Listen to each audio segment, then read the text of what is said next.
Anniversary ng ating simbahan. Nung first year anniversary, ang ating tema ay Touching Hearts, Transforming Lives. Sa Better Living, yan ang ating theme. Second year, One Church, One Culture. Third year, Experience God's Supernatural Healing. Sa Malacanang Village, sa ating fourth year ay Strong Christian Family. Sa fifth year, My City, My Vision. Pagdating ng sixth year ay Legacy of Continuation. Seventh year, Abundant Harvest. Eighth year, Heart Training, Heart Turning. At pagdating ng ninth year, God is the answer. 10th year, hearts trained, hearts turned, hearts tuned. Ang pusong nahubog. Bakit kailangan kang hubugin? Kasi wasak sa labas. Tama ang sinasabi nila, pagpasok sa loob, nahubog sila. Tama, kasi galing tayo sa labas, lahat naman tayo pare-pareho, wasak. Kami wasak din. Binuo sa loob kayo, nagbubuo din sa loob. Mga pusong nahubog, napihit, at naitono. Hindi nasintonado. Yan. Hearts trained, hearts turned, heart tuned. Year 11, Jesus heals. Year 12, your new life, show it. 13th year is the power to produce. 14th year, positioning for the purpose. At ngayon ay favorable year of the Lord. Sabi mo sa katabi mo, favorable year. Yan, 15th year. Church, masayang-masaya kami na ipakilala sa inyo ang mga bisita natin. Hindi sila bago sa amin. Dahil nung bago kami sa Parañaque, sa kanila kami nagpaampon sa Taguig. Sila yung una namin pinuntahan. In-invite namin sila doon sa simula ng ating church, sa Better Living. Nakita nila kung paano kami nagsimula, umaakit sa hagdanan. Nakita nila yung ating unang-unang simbahan. At nakita nila kung ano na tayo ngayon. Naniniwala kami na may inilagay ang Panginoon sa buhay nila. Amen. Kung kanina ang narinig natin ay 55 years, yung patotoo ng magkapatid, 55 years, wedding anniversary ng magulang, sila namang mag-asawa ay 44 years. Ba't di kayo pumapalakpak?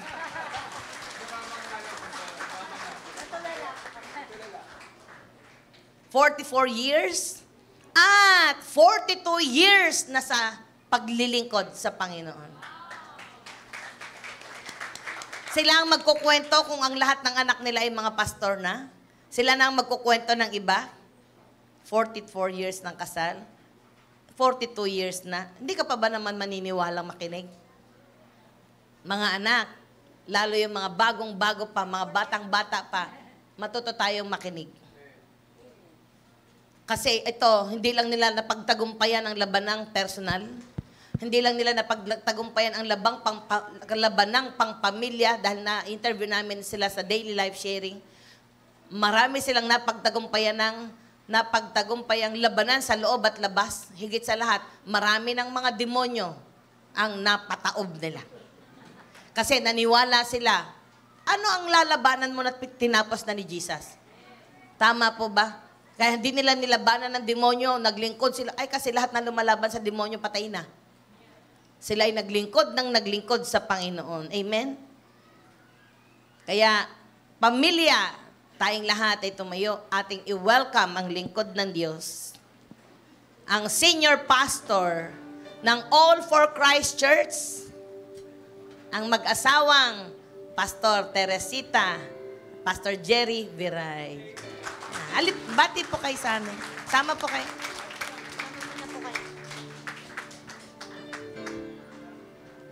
Mabuti po ang Diyos. Napakabuti po ng Diyos. Amen. Sige, palakpakan po natin ang Panginoon ng malakas na malakas. Come on! Come on!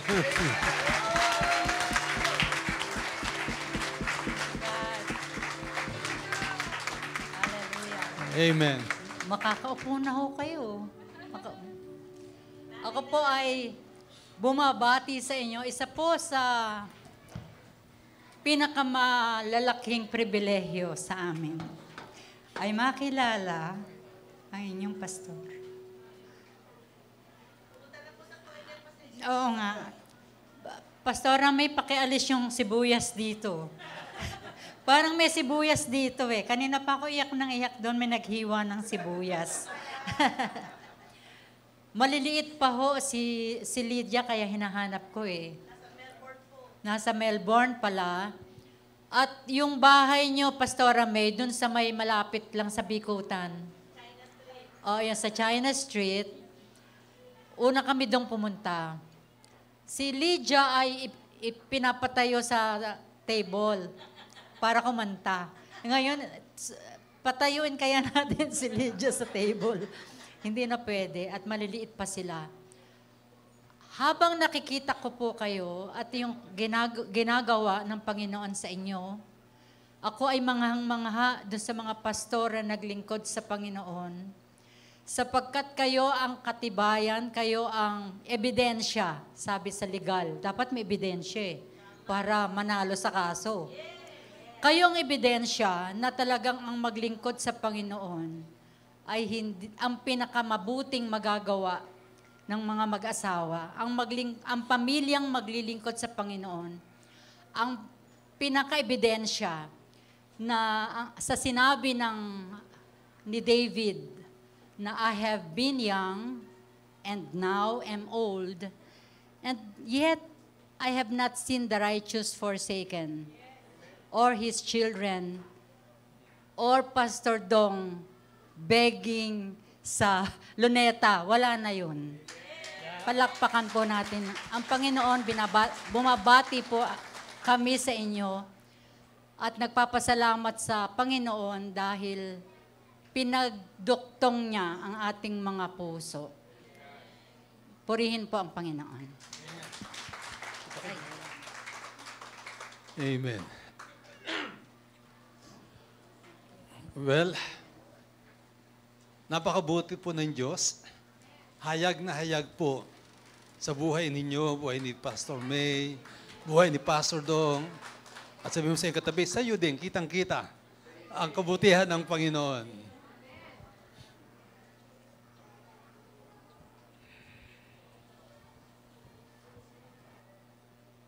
Blessed 15 years, HUB of Christ.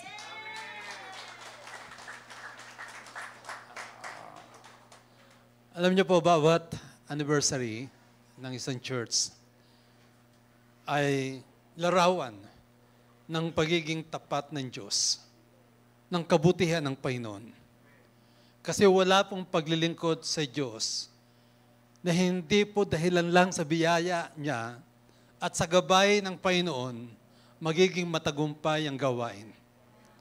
Ang ibig pong sabihin, handun po ang kamay ng Diyos, nakitang-kita. Yes, first year anniversary, naging speaker ako. Ngayon, 15 years. Wow. Wow. Wow. Hindi po kayang gawin ng tao ng lakas ng ating sarili ang ating po nakikita sa ngayon. Lalong hindi po kaya ng lakas ng tao yung pangarap na 7 palapag. Magkano? 100 million? Wow, 100 million lang. Grabe po ang Diyos. Pero isa pa po na napakahalaga din, hindi po pwede na hindi makita ang kamay din ng mga lingkod ng Diyos sa 15 taon na pagkilos ng kamay ng Panginoon. Ang ibig ko po sabihin, wala pong anibersaryo na hindi din naghahayag na may mga lingkod ng Diyos na tapat. Tinanggap ang hamon ng Panginoon. At sa makatwid, dahilan doon ay nakikita natin ang partnership ng Diyos at ng tao. Pastor Dong, saludo ko sa inyo.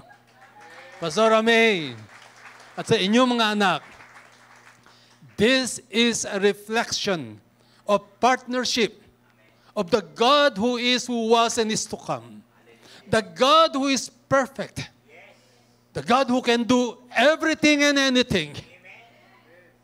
But amazing truth is, bakit nangailangan pa siya ng mga tao, Pastor Dong, Pastor May, na magiging kapartner niya, Pastor Dong and Pastor May, na merong mga kahinaan. Pero sa kabutihan ng Panginoon, yung Diyos na lahat ay magagawa, yung tao na hindi niya kayang gawin ng lahat, pag nag-partner, boom! Wow! Wow! And you are just seeing what? The beginning for the things that are yet to come. I say to you this one, masusurpresa po kayo sa gagawin ng Panginoon sa mga taon na darating. Sa buhay ninyo, sa buhay na inyong mga anak, at sa buhay na magiging parte ng the hub of Christ. Sige ho, palakpakan po natin ang Diyos na buhay. Amen. Isa pong malaking pribilehyo para sa akin ang tumayo sa inyong gitna at ipahayag ang salita ng Diyos. Favorable year of the Lord. At dinala ako ng Panginoon sa Luke chapter 4. Nais ko pong basahin sa ating kalagitnaan. Luke chapter 4 verses 16 to 21. He went to Nazareth, where he had been brought up. And on the Sabbath day, he went into the synagogue, as was his custom. And he stood up to read. The scroll of the prophet Isaiah was handed to him. Unrolling it, he found the place where it is written, "The Spirit of the Lord is on me, because he has anointed me to preach good news to the poor. He has sent me to proclaim freedom for the prisoners and recovery of sight for the blind, to release the oppressed, to proclaim the Lord's favor." Amen. Then he rolled up the scroll, gave it to the attendant, sat down, and the eyes of everyone in the synagogue were fastened on him. Then he began to preach by saying to them, "Today the scripture is fulfilled in your hearing." The end of the sermon. And I want to repeat that. Today is the day. The favorable year of the Lord is upon you. Upon your family. Upon the next generation that will arise. Today, it has been fulfilled. Alam po ninyo, nung araw, sa panahon ng Panginoong Jesus, pag sila po ay mangangaral ng salita ng Diyos, kakaiba po sa ating sariling kapanahunan. Nung araw po, pupunta lang sila sa synagogue katulad ng ginawa ng Panginoong Jesus. And then, kung sino po yung respected person, recognized person, ibibigay po sa kanya yung scripture passage. At yun po ang ginawa nila sa Panginoong Jesus. Nang dumating si Jesus sa synagogue, ibinigay sa kanya yung scroll ni Isaiah upang siya ang mangaral. Respetado, kinikilala, at ang Panginoon ay nagsabi ng isang napaka-powerful at napaka-ikling sermon. Today, this scripture is fulfilled in your hearing. Alam niyo po, kanina na okay nakaupo, nakikinig sa mga patotoo, parang hindi po na kailangan mag-sermon. Because today, kitang-kita po natin yung sinabi po ng Panginoon dito sa mga talatang ito. But allow me to give you 3 simple points this morning. One, the greatest favor anyone can receive is none other but salvation in Jesus Christ. Pangalawa, the amazing results of this favor from God is a changed life. Isang bagong buhay. Tingnan mo mga katabi mo, nagbago ba yan? And lastly, this favor of God, you will not believe this. This favor of God paved the way, opened the door for us to serve the true and living God.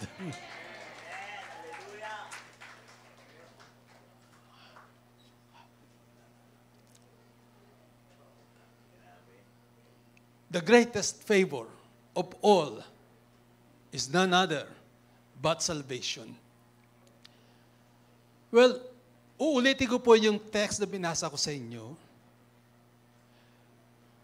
The scroll of the prophet Isaiah was handed to him. Unrolling it, he found the place where it is written, "The Spirit of the Lord is on me, because He has anointed me to preach good news to the poor." I think outright, you and I will understand na napakaklaro po ng sinabi ng Panginoon dito. At ano yung klarong sinabi ng Panginoon? Hey, you want favor? Hey, you believe that today, the year of God's favor will be upon us? Very clear po sinabi ng Panginoon dito. This favor is none other but having salvation in Jesus Christ. This favor is none other but knowing Jesus personally. Let me read to you what Jesus Christ Himself said. Matthew 16:26. What good will it be for a man if he gains the whole world, yet forfeits his soul? Or what can a man give in exchange of his soul? Ano sagot? Wala. Wala. Alam nyo, meron po ngayon na mababasa kayo sa mga news, Google News, everything. Sino daw ba ang pinakamayaman ngayon sa buong mundo? Elon Musk? Jeff Bezos? Jerry Viray?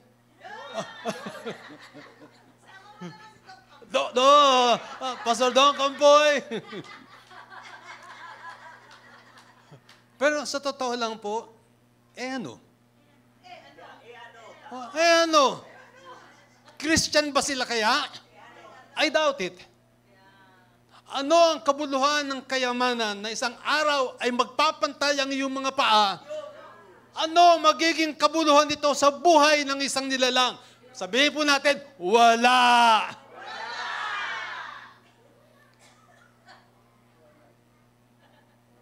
Totoo po yun, mga kapatid. It is very clear that the favorable year of the Lord first refers to the greatest event in one's life.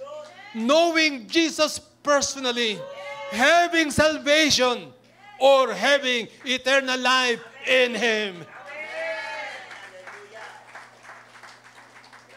John 3:16-18 says, "For God so loved the world, that He gave His only begotten Son, that whoever believes in Him shall not perish, but have eternal life. For God did not send His Son into the world to condemn the world, but to save the world through Him. Whoever believes in Him is not condemned, but whoever does not believe stands condemned already, because he has not believed in the name of God's one and only Son." Sino sa inyo, let me ask you personally, ang tumanggap na kay Lord? Taas nga kamay. Lahat na tumanggap na kay Lord. Wow. Now you are a child of God. You are therefore worth more than any riches in the world. Madalas, nababalita nga kung sino nga pinaka-number one, pinaka-mayaman. Well, Kung wala sila kay Lord, ito masasabi ko, baliwala ang kayamanan nila. Baliwala ang pera nila sa bangko. Baliwala ang mga pinupuntahan nilang lugar na kung saan-saan. Baliwala ang magagandang kasuutan. Baliwala ang lahat pag wala kay Kristo. In other words, mga kapatid, let me just remind you and cheer you up na ikaw, dahil na kay Kristo ka, buksan mo ang iyong pandinig. Laparan mo ang iyong pangunawa. Dahil ikaw ay na kay Kristo, ikaw ay meron ng lahat. You have everything in the Lord. Pero alam nyo, yung kahit marami kang bangko at marami kang pera doon, kung wala si Kristo sa buhay ng isang nilalang, baliwala ang lahat. Alala ko po, paano ako ay tinawag ng Panginoon personally. It's a sad story. Nagkasakit po ang tatay ko ng cancer. Cancer of the pancreas. Sumakit ang kanyang tiyan, hindi po siya maihi. Kinakailangan niyang magpakonsulta sa doktor, and after a series of tests, sabi ng doktor, kailangang operahan. Inoperahan, binuksan, pagkatapos sinarado lang. Sabi ng doktor sa amin, your dad has 3 months to live. It was like a bomb na para ka pinagtakluban ng langit at lupa. At that time, ang nangyari po, hinanap ko ang Diyos. Paano ko hinanap ang Diyos? Punta ng mga simbahan, lumakad ng paluhod. Totoo po ito, literal. Mula po doon sa pintuan, lumakad ako ng paluhod, papunta doon sa altar. Thinking the truth that God will hear my prayers. Pero it seems God was so far. It seems the Lord is not hearing my prayers. And then one time, sabi ng mother ko po kasi ay meron na nag-i-invite sa kanya ng Bible study. Sabi niya, anak, sumama ako sa inyo, kayo naman ang sumama sa akin. Sabi namin, ano yun? Magba-Bible study tayo. Hindi na po kami nakatanggi. Pero alam po ninyo, nung ako ay umattend, isa lang po intention ko. Hindi po ninyo na itatanong, balak po ng mga lola at lolo ko, ako'y maging pare. Kaya ako po'y pinag-aral sa isang Catholic school. Kaya nung ako'y umattend ng Bible study sa loob-loob ko, ipapakita ko sa kanilang pastor, paparinig ko sa kanila, mali sila, ako tama. Ang yabang ko po noon. Kaya nung yung pastor ay nagtuturo na, panay yung bat-in ko, tanong. Sige, ano tanong mo? Tanong ako ng tanong. Pero sorpresa po itong pastor na to, pag siya po ay sasagot, alam mo niya, ang kanyang ginagawa, binubuksan niya Bible. Lahat ng aking tanong, ang sagot ay nasa Bible. At ang isang nasurpresa po talaga ako, hindi ako makapaniwala. Pero nagdudumilat yung katotohanan sa Biblia. Ang sabi niya, Jerry, buhay ka pa. Pwede mo nang malaman kung pupunta ka ng langit o hindi. Sabi ko, ha? Walang nakakaalam niyan. Kasi ang alam ko, pagka ikaw ay nabubuhay sa mundo, gumawa ka ng maraming masama, mas matimbang yung masama kaysa mabuti, pupunta ka ng impyerno. Lalo na yung mortal sin. Pero kung ikaw ay gumawa ng mas tama, ang problema, baka pumunta ka ng purgatorio. Hindi pa rin sigurado.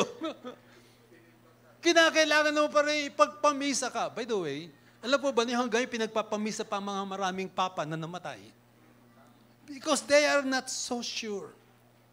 Pero alam po ninyo, naintindihan ko, at pakinggan niyo po ako lalo yung mga bisita po natin dito, naintindihan ko po na hindi relihiyon ang magliligtas. Hindi mabubuting gawa ang magliligtas. Ang magliligtas ay si Jesus lamang. Yung kanyang ginawa na namatay siya sa krus ay sapagkat mahal niya ako at mahal ka rin niya. Sabi nung pastor sa amin, Jerry, walang tao ang papasok sa langit simply because sa kanyang kabutihan dahil siya, ang sabi ng Bible, ay nagkasala sa harap ng Diyos. Jerry, sabi sa akin ng pastor, alam mo ba na kung bakit si Jesus ay namatay sapagkat mahal na mahal ka niya. For God so loved the world. So habang binabanggit niya po yun, yung aking pong isipan ay unti-unting nabubuksan. At ang tanong ko, ano ang dapat kong gawin? Kung hindi mabubuting gawa, kung hindi relihiyon, ano ang dapat kong gawin? And he said to me, Jerry, all you need to do is receive Jesus Christ in your heart as your Lord and Savior. Hindi ko po makakalimutan, November 10, 1973. Doon po sa aming hardin, ako po ay lumuhod sa harap ng Panginoon at sabi ko sa Kanya, Panginoon, kinikilala ko po ako yung nagkasala sa inyong harapan. Nadiscover ko po, ang paghingi ng tawad ay hindi sa tao, hindi sa pare, sa Diyos mismo. Sabi ko, Panginoon, kinikilala ko ako yung nagkasala, patawarin niyo po ako. And then sabi ko sa Panginoon, hindi ko makakalimutan, November 10, 1973. Panginoon, tinatanggap kita ngayon sa buhay ko bilang Panginoon at tagapagligtas. Alam po niyo, nang tanggapin ko ang Panginoon sa buhay ko, isang bagay ang natutunan ko. Ang Panginoon ay tapat sa kanyang pangako. At kung ako'y tatanungin ninyo, Jerry, pag nawala ka sa mundo, saan ka pupunta? Sasabihin ko po sa inyo, ako po'y pupunta sa piling ng Diyos. Hindi dahil ako'y pastor, hindi dahil ako'y nagtuturo ng Biblia, hindi dahil ako'y mayroong mga ginawang magaganda, iisa lamang po ang dahilan. Mahal ako ni Jesus, namatay siya sa akin, pinapasok ko siya sa buhay ko, at ngayon, sigurado ako na sa kanyang piling ako paparoon. Palakpakan po natin ang Panginoon natin. Hello.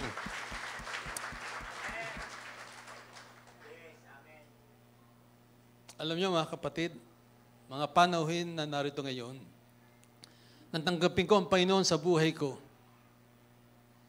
Naunawaan ko ang layunin ng Diyos sa aking buhay. Naunawaan ko na kapag ako'y nawala na sa mundong ibabaw, pupunta ako sa piling niya magpakailan-kailanman. Sino siguradong pupunta sa piling niya magpakailan-kailanman? Magkita tayo doon, ha? Huwag mo na ngayon. Yes. You know, ako po ay 73 years old na. Parang hindi totoo. 72 ang misis ko. Sabi ko sa Panginoon, I know one day I will be gone. Imagine, 50 years from now, wala na ako sigurado nun. Baka mauna pa kayo sa akin. Pero that's the truth. Di ba? That's the truth. There is a time to be born and a time to die. Alam ba nyo, isang na-realize ko po, sino ba nag-birthday kayo na? Pastor Dong, ikaw ba? Wala. Para sa 15 years yan, ano? So, anong birthday mo, Pastor Dong? September ka pa. Mrs. ko nag-birthday noong February 15. 72. Pero sabi po ng Bible, alam niyo kung ano? Sa moment na ikaw ay pinanganak, pakinggan niyo po ako, ha?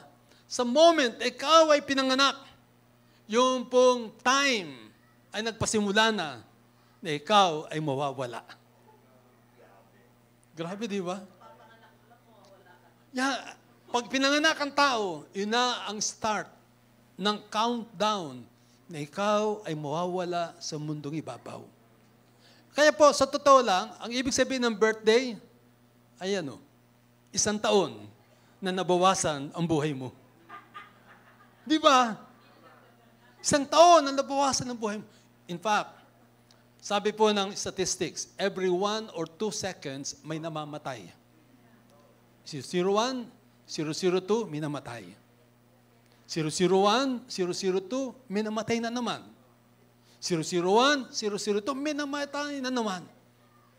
Ibig po sabihin, gusto ko lang kayong tanungin, kailan ang 001, 002 ng buhay mo? Hindi po ako ay nananakot, no. Ang gusto lang pong sabihin, kapatid, kinakailangan handa tayo sa pagdating ng 001, ng 002. At ang isang paraan para ito ay mangyari, ay wala iba kundi yung favorable year of the Lord. Salvation in Jesus Christ. Nais ko pong magtanong sa inyo at nais ko po ang isang serious and honest answer.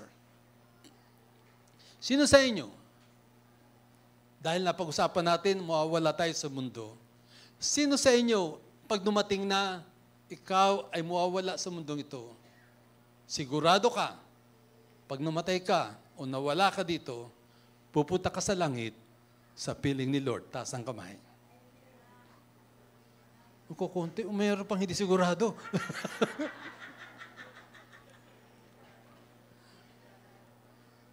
Alam niyo, mayroon pong isang kwento ang Panginoong Jesus patungkol sa isang mayaman at isang mahirap. Lazarus. Yung mayaman, wala pong pangalan. Sabi ng Panginoon siguro, huwag yun naintindi kung sino pangalan, kawawa na yun eh. Huwag na natin ilagay yung pangalan niya. Si Lazarus binanggit. Si Lazarus ay mahirap. Wala po siya makain araw-araw. Nakadepende lamang siya sa mumu nung mayaman. Si Lazarus ay may sakit. Hindi makabili ng gamot. Ni aso, hindi niya maitaboy. Sabi po ng Bible, sa kwento ni Jesus, siya'y namatay. Siguro kung ikaw ang kapitbahay ni Lazarus, ang sasabihin mo, well, not surprising. Walang makain. May sakit. Walang panggamot. Not surprising. Pero alam po nyo, ang isang nakaka-alarma din, ay sinabi ng Panginoon, yung mayaman, at the same time, ay namatay. Hindi po ine-expect, kasi ang luho sa pagkain ay nandoon, ang damit na susuot ay walang suliran sa kanya. Marahil itong taong ito sa ating panahon ay travel pa nga. Pero sabi ng Bible, nung mamatay si Lazarus, nasa piling ni Lord. Nung mamatay ang mayaman, nandoon sa lugar ng pagdurusa. Ang sabi po ng Biblia, merong langit at merong impyerno. Ay, sabi ng iba, hindi yan totoo. Ang impyerno dito sa mundo, makikita. Pag ang asawa mo, walang kwenta, yun ang impyerno. Sabi ng iba yun. Sana nga ganun na lang. Pero ang problema ko po, sinabi ng Panginoon, merong impyerno na mas matindi sa impyerno ng maling asawa. Bakit po? Sapagkat sabi po ng Biblia, yung impyerno ay isang lugar ng pagdurusa. Kaya nga po yung mayaman ay merong dalawang request. Una niyang request, sabi niya, pwede ba si Lazarus, ilagay niya yung kanyang daliri sa tubig, idaw-daw, tapos ilagay sa aking dila. Imagine, tubig, isang patak lang, makakatighaw ng kanyang hirap. Pero sabi sa kanya, hindi po pwede. Kasi yung narito, hindi na pwedeng pumunta dyan. At yung nandyan, hindi na rin pwedeng pumunta dito. Lesson, pag namatay na isang tao, wala nang panalangin na pwedengag-ahon sa kanya, sa kanyang kinalalagyan. Ang panahon ng paghahanda ay ngayon habang buhay. Pero si Lazarus, sabi po ng Biblia, ay nandoon sa piling ng Diyos, nag-i-enjoy sa biyaya, kabutihan ng Panginoon. Alam niyo mga kapatid, naisip ko nga, at sabi ng ibang mga theologians, yung daw kwento ni Jesus ay hindi parable, but it is a real story. Dahil may pangalan. Ito po, unawain po natin ito. Sabi po ng Biblia, ang mapahamak ka sa impyerno ay forever. Ang forever ay hindi 10 years. Ang forever ay hindi 100 years. Ang forever ay non-stop. Ibig sabihin, noong ang mayamang ito ay nandoon sa kapahamakan, humihiyaw, humihingi ng tulong. Yung damdamin niya na hindi maipaliwanag, yung hirap na kanyang naranasan, hanggang ngayon, ay naghihirap pa rin siya. 2,000 years ago is not eternity. Mga kaibigan, mga kapatid, ang puntos ko dito, ikaw ba ay nakahanda na mawala sa mundong ibabaw? Natitiyak mo na ba kung saan ka paroroon? Alam niyo kung hindi ba importante pong matiyak natin yun? Kasi yun po sabi ng Bible, the favorable year of the Lord is about salvation. It is about knowing Jesus personally. Isipin po natin ang ating mga kamag-anak, kapamilya. Nakakatuwa dito. Nabanggit ni Pastora May, yung mga kapatid niya nasa Panginoon na. Yun ang pangako ng Lord. You and your household will be saved. You and your children will be saved. Think about them. Kung wala pa sila sa Panginoon, pray for them. Win them to the Lord. Bakit po? Sapagkat ulitin ko ho ito. Maaaring wala kang masyadong pera sa ngayon. Maaaring wala ka pang boyfriend o girlfriend sa ngayon. You may not have experience traveling outside the Philippines. Kasi marami yun parang sukatan ngayon, travel dito, travel doon. But, let me again say this, if you have Jesus, you have everything.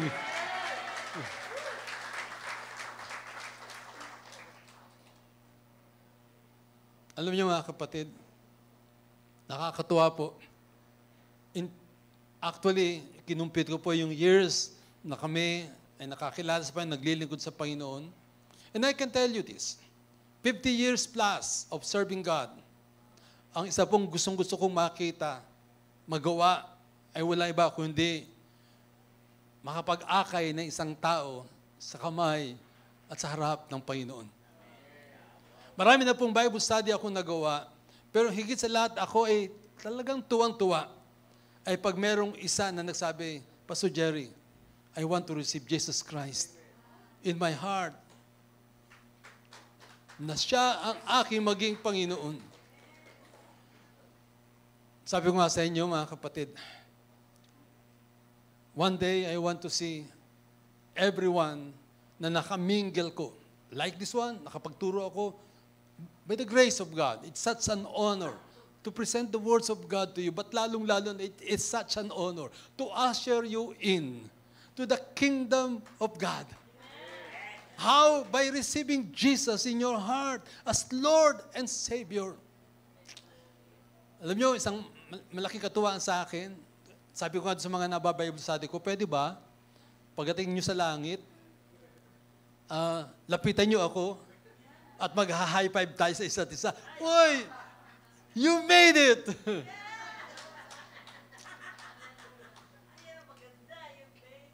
And, sabi ko nga sa Panginoon, Lord, sabi ko kanina, di ba, mawawala tayo lahat sa mundo.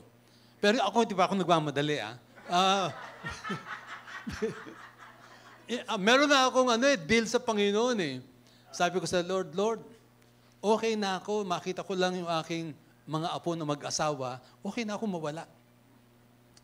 Yung aking mga apo, yung isa age 13, yung pinakabunso ko age 2. So mag-aasawa siya mga 25, probably yung age 2. Mga 25 more years. 73 plus 25. Pwede na yun. Pwede na yun. But the point is this, 50 years, wala na tayong lahat probably. Pero pwede ba, half of Christ? Pag kayo sa langit, high five tayong lahat. Pero seriously, gusto ko lang sabihin sa ngayon, baka meron pa ho sa atin sa kalagitnaan ito, mga bisita. Hindi mo patiyak na ikaw ay pupunta sa piling ng Diyos. Hindi mo pa alam kung paano yung tinatawag na magkaroon ng buhay na walang hanggan. Paano magkaroon talagang favorable year of the Lord? Importante lang 3 simple steps. A, B, C. A, admit you sin against God. Romans 3:23, all have sinned and fall short of the glory of God. Letter B, believe God loves you and Jesus died for you. John 3:16, like what I mentioned. For God so loved the world. God so loved you. Nabigay niya ang kanyang buhay para sa iyo. Yung ating mahal na araw na aalalahanin itong darating na linggo. And letter C, confess Jesus as your Lord and your Savior. Para siyang magic. Sabi ng iba, bakit gano'n? Parang wala yatang kahirap-hirap. Oo, totoo yun. Kasi yung mahirap na bagay, ginawa na ni Jesus, yung mamatay sa krus. And I believe, today, there are some of you, probably kinausap ka na ng Holy Spirit sa mga narinig mo rito. Pero dapat selyuhan mo yan. Dapat magkaroon ka ng pagpapasya. Hindi ko kasi pwedeng gawin na ikaw ay tanggapin mo si Jesus sa pamamagitan ng aking panalangin. No, you have to pray personally. And today is the day of salvation. Hindi aksidente na nandito ka. May plano ang Diyos sa iyo. And I believe ang plano ng Diyos sa iyo yung favorable year of the Lord. Salvation in Jesus Christ. So, let me just pause for a moment. In 1 or 2 minutes, kung ikaw ay nagsasabi ngayon, parang sa isipan mo ay nagiging klaro at you want to give your life to Jesus. Gusto kong anyayahan ka na tanggapin si Jesus ngayon. Tanggapin si Jesus ngayon. Pwede ba tayong pumikit sandali lahat, mga kapatid? Just please bow down, close your eyes. And I want everyone right now na maging honest sa iyong kinaupuan ngayon. Kung ikaw ay nag-nice na tumanggap kay Jesus, isa lamang hihilingin ko sa iyo.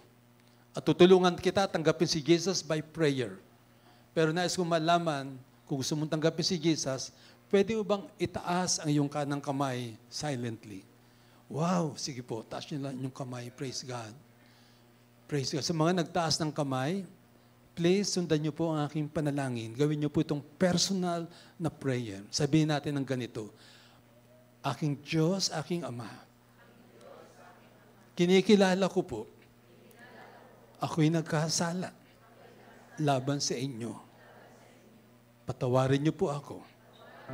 Linisin niyo po ako ng inyong banal na dugo. Sa oras na ito, tinatanggap ko po kayo bilang aking Panginoon, aking tagapagligtas. Nagpapahayag ako ngayon, kayo ang aking Diyos. At sa inyo ay maglilingkod ako. Salamat, Panginoong Jesus. Amen. Amen. Amen. Sige po, palakpakan po natin ng Lord. Amen. Tandaan niyo po ang araw na ito, 15th year ng Hub of Christ. Itong araw na kayo tumanggap sa Panginoon, March 24, 2024. Itong araw na inyong birthday sa langit. Alam niyo po, ako po ay merong birthday sa lupa, April 23. Birthday ko po sa April 23, 73 years old. Invited po kayo, hanapin niyo po ako. Pag di po niyo makita, pasensya po kayo. Yung birthday ko po sa lupa, hindi ko masyado sineselebrate. Ang sineselebrate ko, yung birthday ko sa langit. Yung November 10, nung ako'y tumanggap sa Panginoon. Palakpakan po natin ang Diyos natin. Amen. Pangalawa po, na nasundali sa atin very quickly, the amazing results of His favor. Sanctification, change life. Sabi po ng Luke chapter 4, 18b and 19, He has sent me to proclaim freedom for the prisoners and recovery of sight for the blind, to release the oppressed, to proclaim the year of the Lord's favor. Ang dami pong bilangguan ngayon ng maraming mga tao. Bilangguan ay naglilimita ng ating pwedeng magawa o mapuntahan. And the worst prison cell actually is not Muntinlupa. The worst prison cell is ourselves. May bilangguan sa maraming mga tao na hindi nila kayang maalpasan, hindi nila kayang makalaya. Confined to doing destructive things. At ito po nakakasurpresa. Destructive things to themselves, their family, and even society. It seems impossible to escape. I refer to prison of addiction, insecurities, confusion, lust, gambling, games, smoking, drinking, etc., etc. Sa totoo lang po, wala pong kakayahan ng tao na palayain ang ating sarili sa ganung bilangguan. Pwede sa loob ng isang araw, marahil, 2, 1 linggo, maaaring 1 buwan. Pero yung pangmahabaan, wala pong taong pwedeng mabago ang kanyang sarili. Wala. Wala. Wala. Maybe some of you have tried that. You have tried to escape from that prison cell of your life. But you cannot do anything. Pero sabi ng Panginoon, He has sent me to proclaim freedom for the prisoners and recovery of sight for the blind, to release the oppressed. That's why sabi ng 2 Corinthians 5:17, therefore, if anyone is in Christ, he is a new creation. The old has gone, the new has come. Totoo po yun, di po ba? Yung pong pagtanggap natin sa Panginoon ay nagpasimula na ang mga breakthrough sa buhay natin.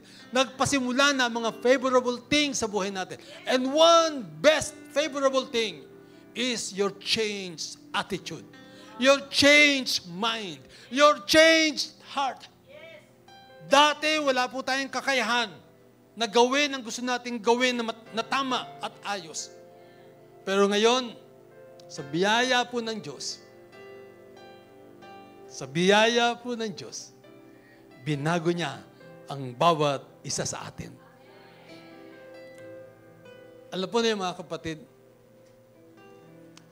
meron po kaming members doon sa UAE, nakapunta na po doon ang mag-asawang pastora natin, ang ACCI UAE. Meron po doon na iba't ibang klase ng tao ang na-win sa Panginoon. Pero isa pong unique na napansin ko, alam po ninyo kung ano? 2 bakla, naging tunay na lalaki. Tama ba narinig ko kanina? Meron din isang pastor kayo noon. Naging badong.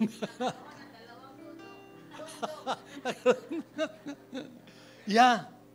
Yung pong isa ay nakapag-asawa na actually doon po sa UAE. At meron ng isang napakagandang anak. Yung pong isa naman ay talagang mula doon sa pagiging beauty contestant. Ngayon ay naging macho. Tapos nung huli pong dalaw namin doon, sabi niya sa akin, Pastor Jerry, naghahanap na nga ako ng mapapangasawa eh. Oh, talaga? Opo, baka meron kayo pwede i-recommend ng babae sa akin. Meron ba gusto mag-volunteer dito? Na dalaga. Ilang taon na yan? Aba, bata ito, wala pang 30. Pwede na rin. Ano ang gusto niyo? Dating maton, dating bading?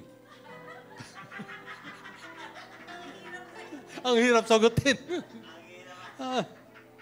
Pero yun po ang totoo. Ang isa pong makatotohanan, ang lahat ng nakay Kristo ay binago ng Panginoon. Actually, meron nga mga nagtatanong, Jerry, totoo ba yan? Napakasimple naman ng kaligtasan. Tanggapin mo lang si Lord, ligtas ka na. Sabi ko, yan ang sabi ng Bible eh. Ang Diyos hindi pwede magsinungaling. Tama? Pag sinabi ng Diyos, gagawin niya. So, yun lang ba ebidensya na talagang pag tinanggap mo si Jesus, papasok siya sa buhay mo? Ganun lang ba? Yun ang pangako ng Diyos eh. Pero meron pang isang ebidensya.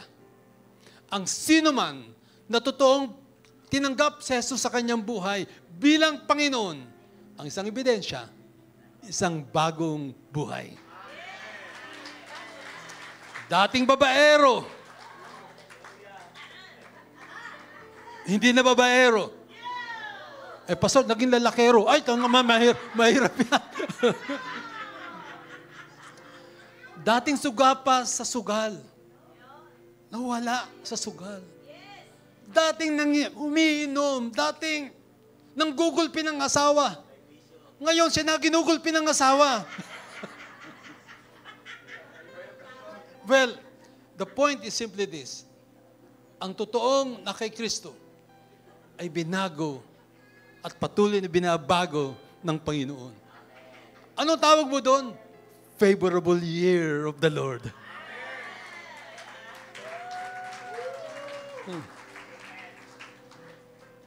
Alam niyo mga kapatid, sa totoo lang, kung yung katabi mo ay hindi tumanggap sa Panginoon, sa palagay mo, safe ka sa tabi niya?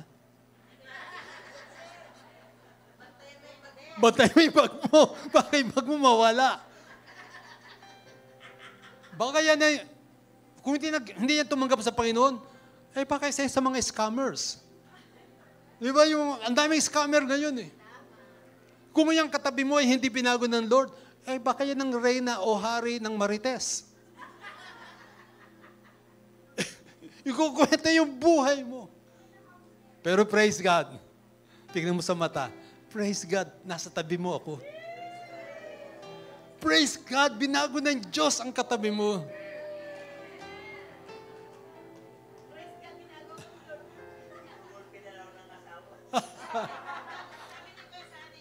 Actually, mga kapatid, kung titignan po natin sa Bible, ang Israel ay naging napakatigas ang ulo. Para silang laging nabubuhay sa cycle. Magiging sumasamba ng Diyos-Diyosan, parurusahan, hihiling sa Panginoon sa panalangin ng deliverer, tapos papalayain, giginhawa buhay, pagkatapos, lilimot na naman sa Diyos. Ganun yung cycle nila talaga. Paikot-ikot. Sabi ng Panginoon sa kanila ay ganito. Ezekiel 36:26-29. I will give you a new heart and put a new spirit in you. I will remove from you your heart of stone and give you a heart of flesh. And I will put my spirit in you and move you to follow my decrees and be careful to keep my laws. You will live in the land I gave your forefathers. You will be my people and I will be your God. Sino sinasabi dito ng Propeta Ezekiel? Sabi mo sa katabi, tayo yun. A heart of stone was removed. Now there's this heart of flesh. At ito pong matindi, mga kapatid. Ito pong matindi. As we walk, changed by God, or, well, mga para magandang pakinggan, in sanctification. Pero sa totoo lang, ibig lang sabihin po noon, changed life. As we walk, this walk of changed life, living differently for God, you know what? You are going to enjoy life and be greatly rewarded. In other words, favor of the Lord will not stop following you. Favor of the Lord will be upon you and upon your children. Favor of the Lord will surround you. Listen to this. I like this. Psalm 112, 1-3. Praise the Lord. Blessed is the man who fears the Lord, who finds great delight in His commands. Lovely. His children will be mighty in the land. The generation of the upright will be blessed. Listen. Wealth and riches are in His house, and His righteousness endures forever. Hallelujah. Hallelujah. Hallelujah. Gusto mo ng favor of God na hindi titigil sa buhay mo? Live a changed life. It's time, mga anak, mga kapatid, na ang buhay natin ay itaman natin sa plataforma ng Panginoon. Alam niyo po, nakita ko mga taong blessed whenever they hear a message, a sermon, and they will take it into their heart, and they will live this in their life. Blessings. Blessings. Blessings. Blessings. Blessings will follow. Lastly, last point, the wonderful favor. Wonderful favor of His call. Service to God. Sabi po ng binasa ko kanina, to release the oppressed, to proclaim the year of the Lord's favor. Upon release, they will then serve God and others who like them were oppressed. Then these released people, oppressed people, will become part, listen to me, will become part, listen to me, will become part, listen to me, will become part of a victorious army. Wala po akong time basahin, pero sa Ezekiel 37, 1-10, binanggit po dyan ng istorya. No, mga dried bones, apparently patay ng mga tao, dried bones. Pero ang nangyari po sa kanila, sabi ng Panginoon, through an angel, sabi kay Ezekiel, you prophesy. And then he prophesied. Itong dried bones na to ay nagkaroon ng laman, tumindig. At yung dried bones na to na tumindig ay naging isang mighty army. You were oppressed before. You felt the attacks of the enemy before. You fell before. But you decided one time to receive Jesus. And you decided one time to be changed by God. And you decided one time to say to the Lord, I am yours. I am yours. I am yours. And what did God do? You become part of God's great army. What's the best use of life? I say this. It is to serve God and serve His church. Jesus is the head of the church. And the body is what? It's the church. If we truly love the Lord Jesus, we will truly serve His body, His church. Sabi ng 1 Corinthians 12:7, now to each one, the manifestation by the Spirit is given for the common good. In other words, the Bible is saying to us, kapag isang tayo tumanggap sa Panginoon, meron siyang gift. At yung gift na yun ay dapat niyang gamitin para saan? Para kay Lord at para sa katawan ni Lord, ang church. Pagkasabi sa iyong katabi, maglilingkod ako sa iyo. Use your gifts to serve each other. Love God and serve His church. When I became a Christian in 1973, I joined the young people's group. Alam po ba ninyo, nag-attempt din ako na sumama sa choir. Na-discover ko lang po, pagka ikaw pala ay nasa choir, dapat nasa tono ka. Hindi ko alam. Hindi ko alam na ganun pala. Kaya ako po ay dahan-dahan bumaba. Sabi ko, hindi na ako mag-choir. Pero alam po niyo, ang motivation ko lang kasi, I love the church. I want to serve my church. Kahit hindi ko nga gift, gagamitin ko. Pero alam po niyo mga kapatid, ikaw, ano ang gift mo? I dare say this, meron kang gift na dapat mong gamitin para sa Lord at para sa church. And this is another one item na gusto kong i-release sa inyo. And here I will probably close. Be ready for a higher calling. Be ready for a higher calling. Alam niyo mga kapatid, one time I realized this. Listen carefully. Every Christian has a calling of becoming pastors. You heard me right. Every Christian is called to be a pastor. Pastor, di ba sa Bible iba't ibang mga gifts? Let me explain why I said that. Unang-una, meron po tayong DNA ng shepherd. Sino tinanggap mo? Si Jesus. Sino si Jesus? A good shepherd. Therefore, ang DNA niya ay nasa iyo. In fact, yung ikaw ay mag-aakay na ibang tao sa Panginoon, magturo sa iba ng discipleship para sila'y lumago. That's pastoring. That's shepherding. Ibig sabihin, meron kang calling maging pastor. Sabihin mo sa iyong katabi. Sabihin mo sa katabi mo, wow, pastor.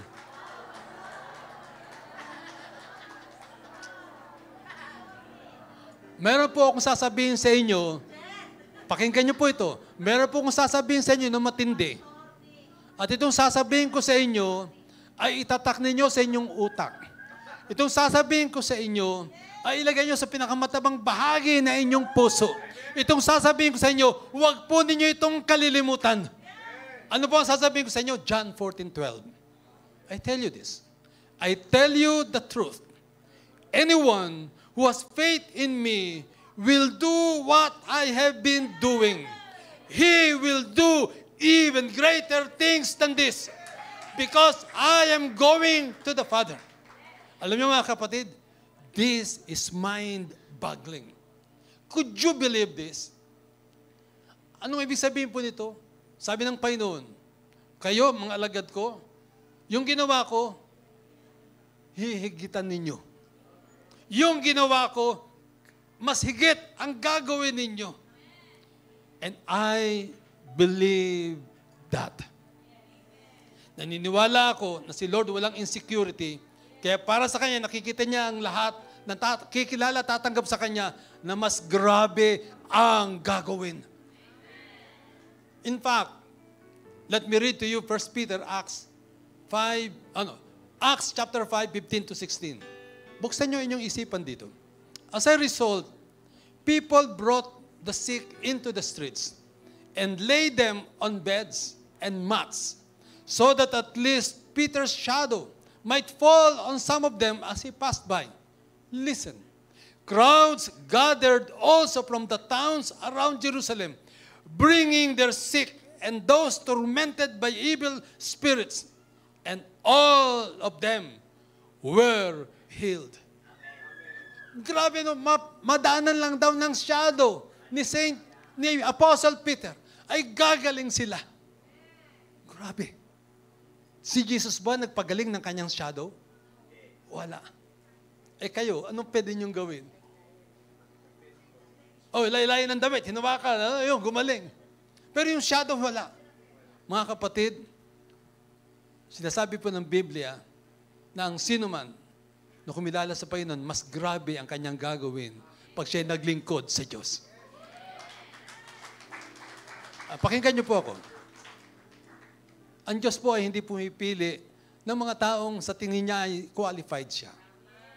Ang Diyos ay pumipili ng mga tao na magsasabi lang sa Panginoon, Lord, wala akong alam, pero I want to serve you. Lord, wala akong kakayahan, pero I want to serve you. And you know what? God will give you the abilities. Best example is Pastor Dong. Siguro, sa tingin ba ninyo, mag-apply si Pastor Dong sa Ayala Group of Companies na maging isang executive, tatanggapin siya? Sasabihin sa kanya, hey, you have no part in this company. Go home. Sa paningin ng tao, hindi siya qualified. Sa paningin ng Diyos,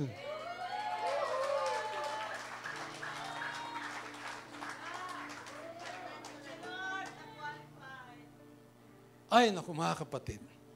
Ibig sabihin po nito, and this is what I want to release to you. Hub of Christ, I believe, I really do, pastors will arise from your group. I believe this is what God is saying to you. It's time, Pastor Dong, Pastor Ramey, to start your church across the globe. Mga kapatid, kung sino man sa inyo mag-a-abroad, tatrabaho doon, don't think of it as just a call to work. For your job, I believe it is a call for you to start Hub of Christ in other parts of the world. Why? Because you are all called to become pastors, to serve the living God. Alam niyo, matindi ho nito. Sabi po ng Bible, hindi po kami sabi nito. Sabi po ito ni Jesus. Sino man sumampalataya sa Kanya ay gagawin ng Kanyang ginawa at higit pa doon. Sino man sa inyo ang maglilingkod sa Hub of Christ, nakita niyo ang anointing na mag-asawa, pero sasabihin ko po sa inyo, baliwala yung anointing nila sa anointing na gagawin ninyo sa biyaya ng Panginoon. And I say this to Jed. I say this to Hadassah. At sa mga anak ni Pastor Dong at ni Pastor Ramey, it's about time to show the world what the Kampoys can do in serving the Lord. Excited akong makita anong gagawin ng Panginoon sa buhay ninyo. Pwede ba? Imbitahin nyo rin ako sa inyong anniversary. Yes. When God calls, He empowers. And probably I will close here. All people called by God probably have this idea. Lord, ako, ano magagawa ko? Lord, ako, sino ako? There's that hesitation. There is that fear. There is that question. Are you really calling me, God? Moses. You remember Moses. Sabi ni Moses, Lord, wala akong alam. Paano pag may tanong sila, ano sasagot ko? Hindi ako theologian. Well, in a way, sinabi ng Lord sa kanya ganito, hindi ka nga theologian. Hindi mo alam ang maraming bagay, pero alam ko ang maraming bagay. Alam ko ang lahat ng bagay. And this is what I discovered. If you are called by God, God will never leave you. He will never forsake you. He will be with you. He will strengthen you. And listen to me carefully. I believe this. Nobody can know who really you are. You can never know your potential. Who really you are in the sight of God. Not unless you say to the Lord, Lord, I am nobody, but I want to serve you. And then you will discover, by the grace of God, you are somebody.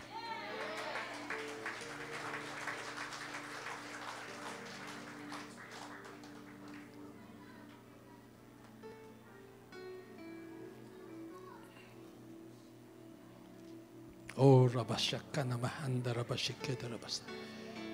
I believe that God is saying this to you. It's time to arise. It's time to pick up the challenge the Lord God is giving you. It's time to believe Him for greater things. It's time to pick up the mantle and believe the double portion of the anointing will be given to you. It's time to arise. It's time to arise. I believe God is saying, I am opening up countries of the world for you. Nations will be your inheritance. And God is saying to you, do not be afraid. Put your trust in the living God. Do not say, I do not know anything, I cannot do anything. But God is saying to you, I know who you are. I know your potential. And things you do not know, later on, you will.